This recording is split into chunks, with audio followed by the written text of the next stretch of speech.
Masalah itu diperjualbelikan untuk umum itu adalah tindakan dari oknum ya. Dari kami sendiri, dari Alfa Scorpi, kami tidak menjual unit tersebut. Sebuah video yang memperlihatkan motor NMAX bekas banjir dilelang dengan harga murah di media sosial menjadi sorotan publik, khususnya di Medan. Menanggapi hal tersebut, seorang sales Yamaha angkat bicara untuk memberikan klarifikasi dan meluruskan informasi yang beredar.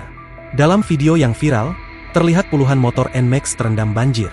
Video tersebut kemudian disusul dengan kabar lelang motor tersebut dengan harga berkisar antara 15 juta rupiah hingga 20 juta rupiah, jauh di bawah harga pasaran.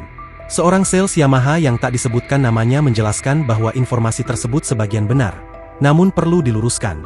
Benar ada motor bekas banjir, tapi itu di luar tanggung jawab pihak Yamaha, tegasnya. Ia menambahkan bahwa pihak Yamaha telah mengambil langkah tegas dengan memblokir nomor rangka dan nomor mesin unit motor tersebut. Jadi motor yang dijual murah itu adalah motor bodong alias tanpa surat-surat resmi, jelasnya.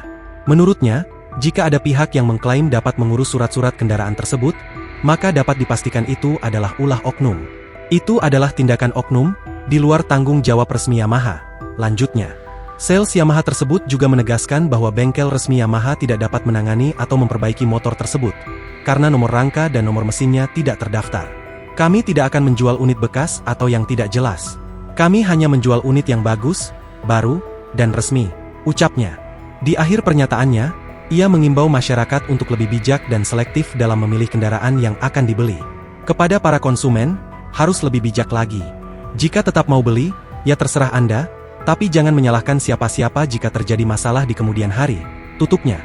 Sementara dikutip dari Tribun Medan, mengenai hal ini, Direktur Lalu Lintas Polda Sumut, Kombes Firman Darmansyah menyampaikan dugaan jual beli motor bodong sedang ditangani Polda Sumut. Kemudian, Samsat juga sudah mengantisipasi apabila ada yang mau mengurus surat-surat kendaraan. Sebab, informasi yang didapat, nomor rangka maupun nomor mesin sudah diblokir. Polisi mengimbau masyarakat bijak membeli kendaraan baik kondisi baru, maupun bekas. Masyarakat diminta memastikan kendaraan memiliki dokumen yang sah, bisa dipertanggungjawabkan. Download Tribun X sekarang. Menghadirkan lokal menjadi Indonesia.